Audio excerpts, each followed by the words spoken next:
Problemet e serbëve në Kosovë nuk kanë fund, por Serbia do të fitojë, tha presidenti Aleksandar Vučić i pyetur për zhvillimet e fundit në Kosovë, arrestimin dhe persekutimin e serbëve. Vučić theksoi në editarin e mëngjesit e radio televizionit të Serbisë se pezon në një epilog pozitiv. Nuk kanë fund problemet, nuk do të kenë së shpejti, por në fund Serbia do të fitojë. Nuk du t'ju them se çfarë do të thotë kjo, në fund Serbia do të fitojë. Dhe jam i sigurt për këtë, ndërsa gjërat ndryshojnë ngadalë në botë, jam i bindur se Serbia do të fitojë. Ne si më parë do të ndihmojmë popullin tonë në Kosovë dhe me të hidhe do të jemi gjithmonë pranë tyre, theksoi Vučić. Kryetari i listës serbe Zlatan Elek do përgjigjet nesër thirrjes së prokurorit special në Prishtinë, ndryshe nga Albin Kurti, i cili injoroi hapur thirrjet e institucioneve gjyqësore. Serbët kërcënohen me arrestime dhe ndalime për mos reagim, gjë që tregon qartë diskriminimin e thellë ndaj popullit serb në Kosovë dhe me to hi, theksoi në njoftim lista serbe.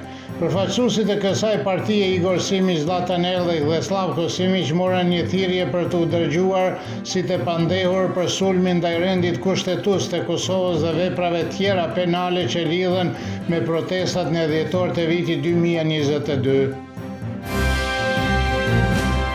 Misioni i OSBE-s në Kosovë njoftoi se po monitoron nga afër situatën rreth deportimit të 4 serbëve nga Kosova dhe se mësuan për rastin përmes njoftimit të ministrit Xhelal Shfeshlia në rrjetet sociale dhe përmes mediave. Megjithatë, na mungojnë informacione të mëtejshme dhe detaje zyrtare, kështu që nuk mund të komentojmë mbi specifikatat e rastit, theksoi misioni i OSBE-s në Kosovë. Kurse misioni i UNMIK-ut në Kosovë njoftoi se ishte në dijeni të arrestimeve dhe deportimin të fundit të 4 serbëve nga Kosova dhe bëri thirrje për respektimin e të drejtave të njerëzit dhe procedurave ligjore. Edhe në përpjekjen e 33 Kuvendi i Kosovës dështoi konstituohet plotësisht seanca sotme u ndërprej gjithashtu për shkak të numrit të pamjaftueshëm të votave të deputetëve për propozimin e vetëvendosjes për të votuar me votim të fshehtë kandidatët e kësaj partie për kryetar të Kuvendit Albolena Haxhiun. Seanca radhës është saktuar për 19 qershor në orën 10. Përpara Kuvendit u mbajt një protestë paqësore nga qytetarët që shprehen pakënaqësinë me bllokadën institucionale. Ata valvitën pankarta ku shkruaj bllokadë politike, jo shteti, Kosova nuk mund të pres më dhe populli votoi jo për bllokadën. Deputetja bosnjake Duda Balje tha se mosmarrëveshjet politike duhet të kapërcehen sa më shpejt të jetë e mundur në mënyrë që të formohen institucionet. Ajo theksoi se zemrimi politik duhet të ndalet dhe duhet të gjendet një zgjidhje sepse pushteti vjen nga brenda, jo nga jashtë, dhe se nuk besoj se dikush ka vullnet për të ndihmuar Kosovën nëse nuk e bën vetë.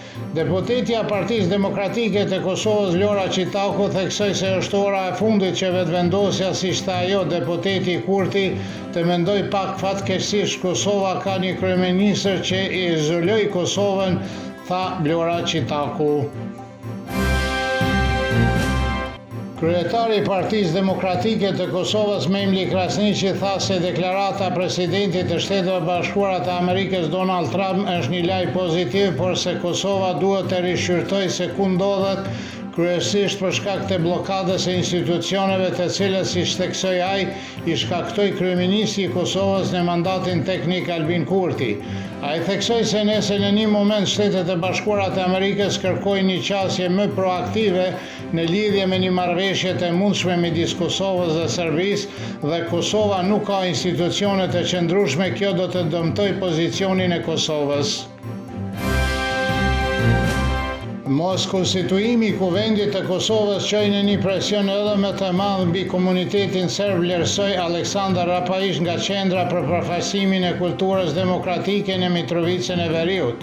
Ai shpreson se kjo do ta inkurajojë komunitetin serb të votojë në një numër më të madh në zgjedhjet lokale. Analisti politik Shkelzen Maliqi vlerësoi se plani i Albin Kurtit është që të mbajë zgjedhjet lokale dhe të përgjithshme në të njëjtën kohë, sepse ai e di se nuk mund të marrë 70% të votave në zgjedhjet e reja, kështu që do të përpiqet të fitojë të paktën disa komuna tjera nëse nuk mund ta mbajë qeverinë qendrore.